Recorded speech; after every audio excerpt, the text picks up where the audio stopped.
Thank you for being here. My name is Mark Graban. People often ask, like, sometimes with a smile, so what do you do? What do you do? So real quick in terms of my background, I'm an industrial engineer. I worked in manufacturing for the first 10 years of my career. For about the last 8.5, I've focused on healthcare. So I do consulting and other disreputable things through my own company, Constancy Inc.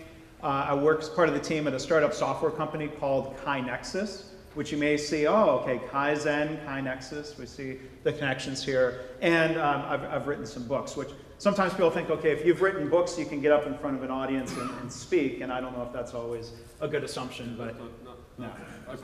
They're probably counter-indicated, but we'll give this a shot anyway.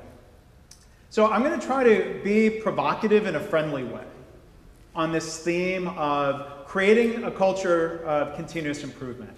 And to ask ourselves to reflect, and I try to do this myself, are we making excuses or are we solving problems when we talk about creating this culture? Now, we might recognize this in other industries. We might recognize it within our own industry, our own organization. We might recognize it if we look in the mirror and say, when we're facing challenges about creating this culture of continuous improvement, how are we reacting? What are we doing about it?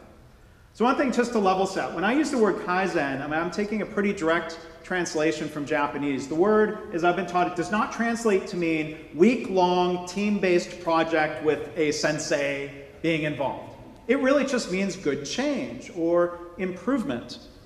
So we think about how do we create a culture of continuous improvement? How do we get people engaged in this process? So when we work with people in hospitals, and we ask them, what problems are you facing in your daily work? What can we do better? Here's an example from a hospital where a nurse very quickly pointed out, you know, our patients who are nauseous ask us for ginger ale, and we don't have ginger ale stocked in our unit. And we have to run upstairs to go get it, or we tell the patient, sorry, you're out of luck, just lay there and be nauseous. Well, their idea was a pretty simple one, and it might sound sacrilege, but you don't always have to do root cause analysis. This was a simple just do it. Could somebody please help us get ginger ale stocked on the unit? Why? Because it would help our patients. We would waste less time. A manager made a simple call to nutrition services, and the next day, they started stocking 2 cans of ginger ale. So we'd say, well, if we look at this type of improvement on a PDSA cycle, hundreds, if not thousands, of small improvements being made in an organization, why don't we have this happening more often?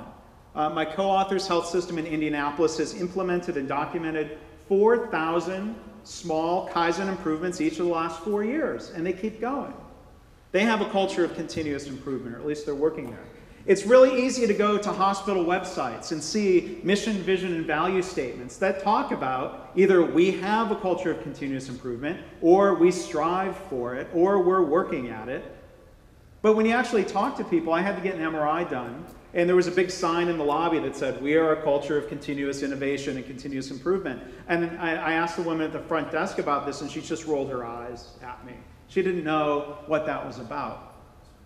So we have to ask, if organizations are talking the talk, are we walking the walk? Are we living up to that statement on the website or on the sign in the lobby? Are we really living this day to day? Because I think if organizations were being honest, sometimes their statement might say this: we'd like to have a culture of continuous improvement, but our workers have been beaten down, our leaders don't trust them anyway, and we don't make time for improvement. So it's a nice idea, but honestly not a priority for us right now. We'll get there someday, or probably not.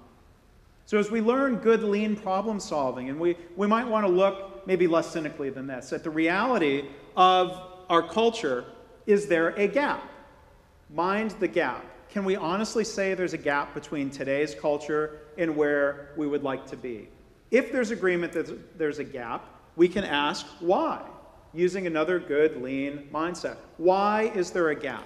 Why do we not have everybody participating in continuous improvement?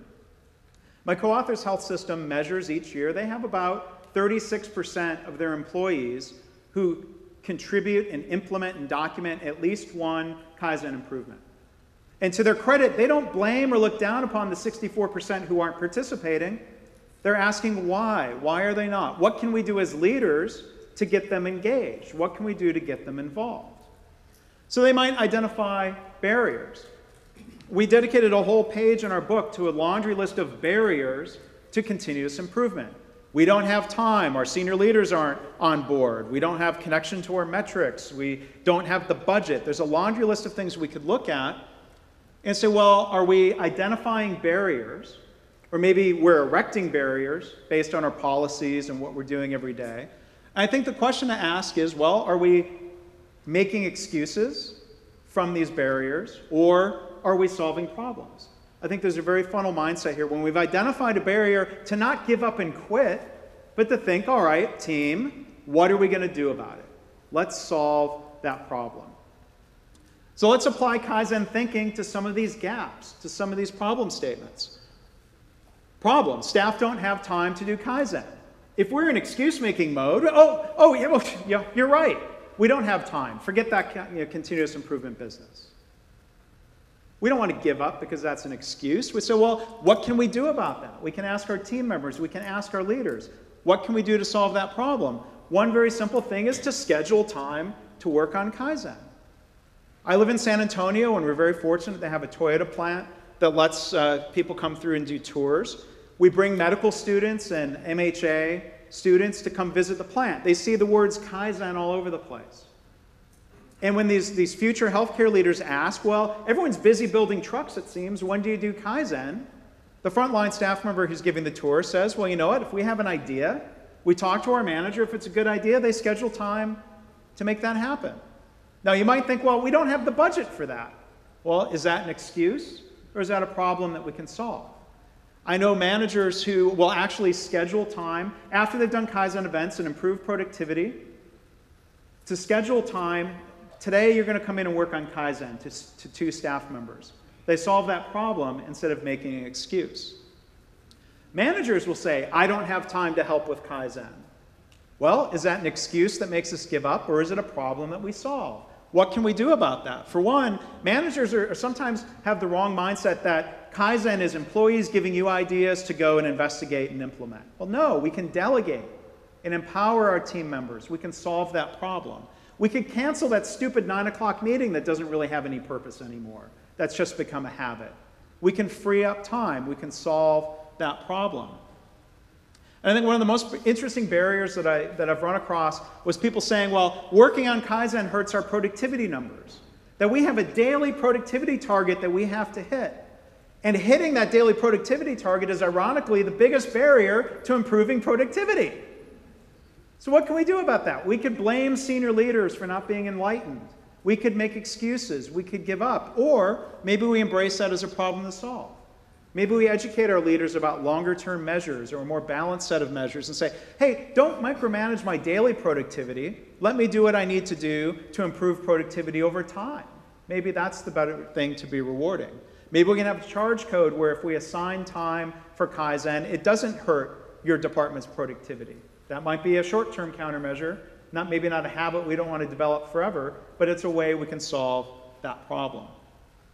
So I've heard people in healthcare say, what we need for change in any type of setting, large or small, is both the will to do it, the will to create a culture of continuous improvement, some sort of ideas or methodology for, okay, well, gosh, how are we going to get from here to there?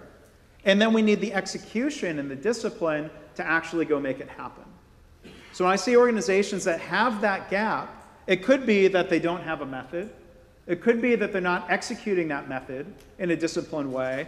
Or sadly, it could be they're just paying lip service to it and they don't have the will to change their culture. They don't have the will to create that culture of continuous improvement.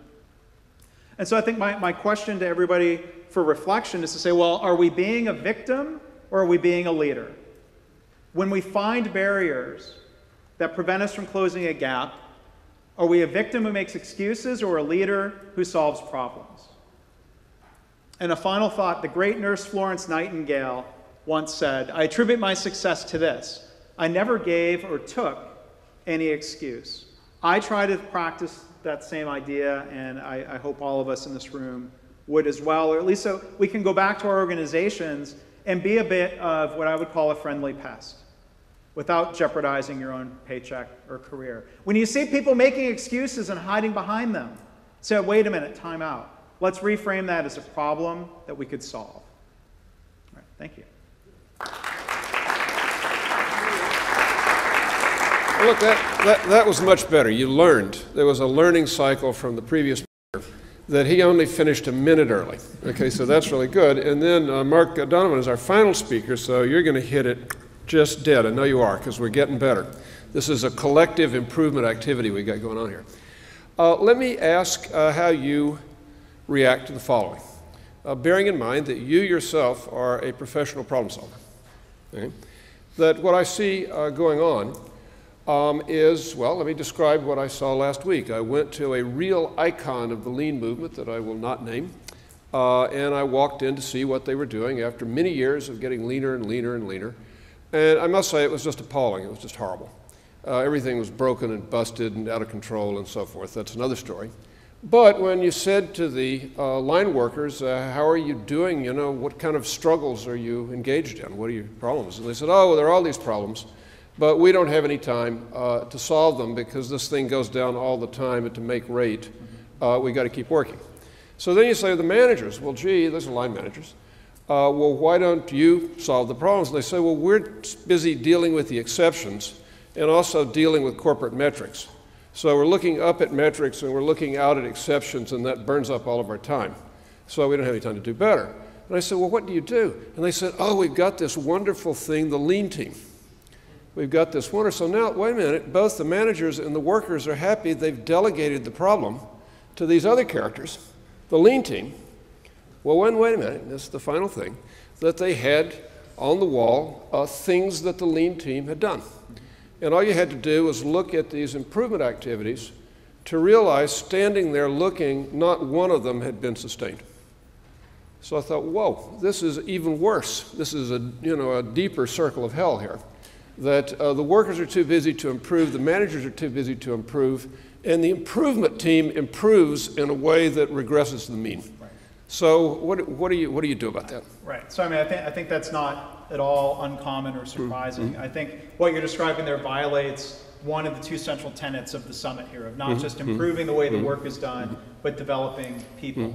I see in a lot of organizations, it's tempting in the short term to say it'll be faster and easier to have someone come in and fix it for us.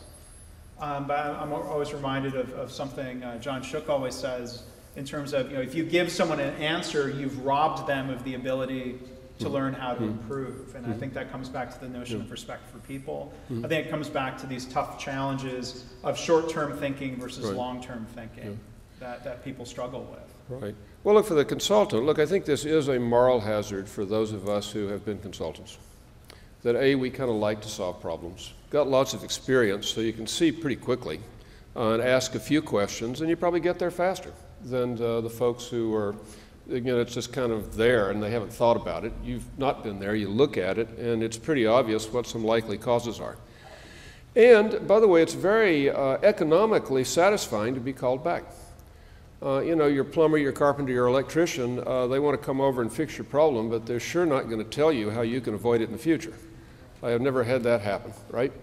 Because, hey, they live on callbacks, and repeat business is cheaper than conquest business.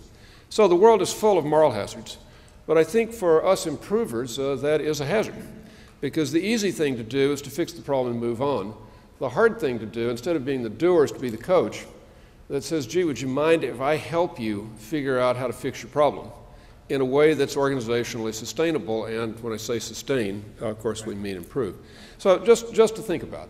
By the way, just to go back to that good, bad company that I looked at, amazing thing, but you've probably seen this too, that this was a make-to-order business, so they couldn't work ahead. And they incentivized the sales force in a way that monthly sales look like that, beginning of the month, end of the month, beginning of the month. And when I got there, they had run through all of the orders from the wave at the end of the previous month, but the incentives weren't yet pulling in sales for this month. And so they announced while I was in the plant that on the next Monday and Tuesday, I was there on a Wednesday, the next Monday and Tuesday there would be no work. So just stay home. Okay? So I raised my hand and said, well, gee, wouldn't those be good Kaizen days? They said, oh, well, we're not organized to do that. Who would lead them? Our lean team can't possibly run plant-wide Kaizen. And I thought, my gosh, this just gets worse and worse. I need to get out of here. So anyway, and I did. And I don't know that I'll be going back. It was not a good day. Yeah. But on that point, one of my favorite excuses to try to poke sticks at is people in healthcare leaders saying, we have to do that. So there's a question of patient census is low with 3 hours left in the shift. What are we going to do? Send people home early. Why? Because we have to do that. I'm like, there's no such law at the state or federal level in either the United States or Canada that says you have to. Like, don't be a victim. Say, we're choosing to send people home instead of, like you said, having the alternative of choosing to invest time in improvement and developing people. Right, and look, the hardest part of that is that suppose your organization actually has no track record of being able to improve. So it's understandable how you're a manager, and you say, don't send them home, have them do improvement. And they say, well, the experience we've had with improvement is that we don't improve anything. So there's another kind of vicious circle there. Right. This can't be the old GM Jobs Bank program that I saw firsthand. People sitting in the cafeteria and said that was a company problem. They didn't engage people in improvement. Hey, look, it's tough out there. We've been talking to each other for a long, long time. So we've exchanged many, many stories over the years about how hard it is to do the right thing and get a good result. So keep on keeping on. It's always a pleasure. All right, thanks, Jim. Okay.